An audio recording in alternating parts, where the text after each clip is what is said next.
पाकिस्तान में एक private medical college है और एक ऐसा मेडिकल कॉलेज है जहां ऐसे डॉक्टर्स बन रहे हैं कि अगर वो अपना मोबाइल लेके जाएं तो उस मोबाइल को तोड़ दिया जाता है उनके सामने। अगर कपड़े उन्होंने उस मेडिकल कॉलेज के मुताबिक ना पहने हो तो उन्हें काट देते हैं सबके सामने। अगर वो कुछ छुट्टियां कर लें किसी भी जरूरत के तहत तो उन्हें 1,60,000 तक फाइन किया जाता है। अगर वो किसी टेस्ट में फेल हो जाए या क्या कोई बात ना माने तो उनको बाहर धूप में 4-4, 6-6 घंटे बिठाया जाता है। ये कोई डिफेमेशन वीडियो नहीं है, ये एक फैक्ट्स पे वीडियो है और फैक्ट्स ये हैं जो मैंने आपको अभी अभी बताए हैं। वो कौन सा मेडिकल कॉलेज है, वो कौन लोग ये कर रहे हैं और वो क्यों कर रहे हैं, मैं इस बात पे बिल्कुल नहीं जाना चाहता। मैं जानना चाहता हूं कि इन सब का जिम्मेदार कौन है, क्योंकि अभी अभी उस मेडिकल कॉलेज की एक स्टूडेंट को कार्डियक अरेस्ट हुआ है। कार्डियक अरेस्ट क्यों हुआ है? कोई जेनेटिकली मसला था, कुछ और मसले चल रहे थे, कोई डिप्रेशन था, कुछ स्ट्रेस था, क्या था?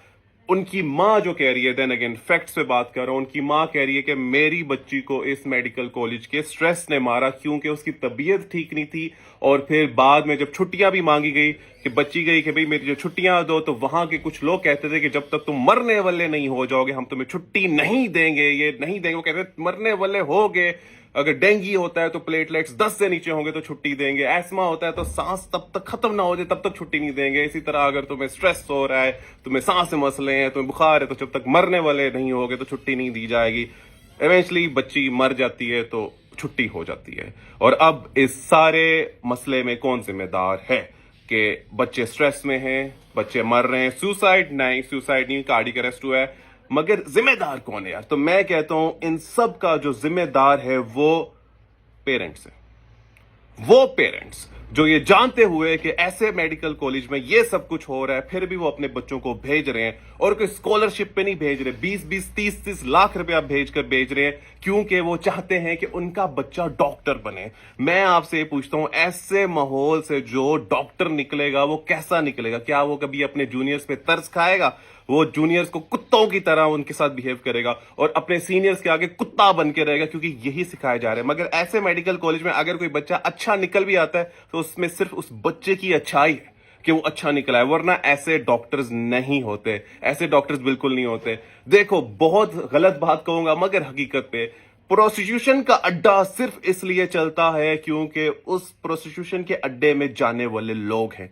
जब वो लोग खत्म हो जाएंगे, जब वो कस्टमर्स खत्म हो जाएंगे तो ऐसी बेहयाई भी खत्म हो जाएगी। इसी तरह वो ऐसे मेडिकल कॉलेजेस, ऐसे अदारे तब तक चलते रहेंगे जब तक आप जैसे लोग अपने बच्चों का वहां एडमिशन करवाएंगे, ये जानते हुए कि यार क्या हो रहा है यहाँ पे। ये कोई नई बात नहीं है कि उस मेडिकल कॉलेज में ऐसा सालों साल से होते आ रहा है। तो जब तक वो पेरेंट्स मौजूद हैं तब तक वो मेडिकल कॉलेज रहेगा। और इसमें जो स्ट्रेस आता है, इसमें जो मसले आते हैं, वो पेरेंट्स की ही गलती है। बच्चा अपनी जेब से 20-20 लाख रुपया नहीं भर रहा, पेरेंट्स भर रहे हैं। और अगर मुझे आके कोई ये देता है आर्गूमेंट कि यार हमने भी तो एडमिशन लेना है, हम क्या करें, हमें मिल नहीं रहा, तो मेहनत कर लो भाई, गवर्नमेंट में चले जाओ। अल्लामा इकबाल मेडिकल कॉलेज से पढ़ो, अल्लाह का शुक्र है, बेहतरीन उसातिज़ा, बेहतरीन फैकल्टी, बेहतरीन लोग, बेहतरीन कोलीग्स। आप भी पढ़ लो यार, बाकी खत्म हो गया, नहीं हुआ, नहीं मिल रहा, मेरिट में नहीं मिल रहा, तो पैसे क्यों देने भाई? अगर देने ही है तो खुद सर्च करके ऐसी जगह दो ना, प्राइवेट भी और इतने अच्छे अच्छे इदारे, उधर चले जाओ। या जहां जा रहे हो वहां पता कर लो यार कि वहां होता क्या है, वहां के कहते हैं नॉर्म्स क्या है। उन्होंने छुपाए तो नहीं है ना, वो खुलेआम बता रहे हैं। वो तो कह रहे हैं भाई हम तोड़ेंगे मोबाइल, वीडियो सारी सर्कुलेट हो रही है। वो तो कहेंगे हम बिठाएंगे जमीन पे, वो तो कहेंगे भाई हम नहीं देंगे छुट्टियां, हम तो फाइन करेंगे।